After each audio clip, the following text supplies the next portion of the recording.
Magandang gabi sa lahat. Andito tayo sa Calgary, Alberta, Canada. This event guys, na-organize lang nila 3 days bago itong event na to. Pero guys, dinumog ang daming tao. Ang dami palang solid Duterte supporter dito. -10 sa Calgary. It was yesterday. -10 yan dito. Pero ang daming tao pumunta guys.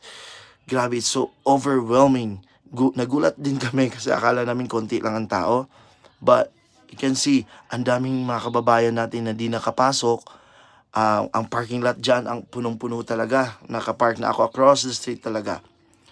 Nakakagaan ng puso. Ang dami nagmamahal pala kay Tatay Digong. It's so amazing to be in the crowd that have same sentiments and same eagerness to help, to fight for Tatay Digong. At sa mga kababayan natin sa buong mundo, guys, please support PDP Laban. Vote straight. Vote straight PDP Laban, guys. Salamat sa pagpanood.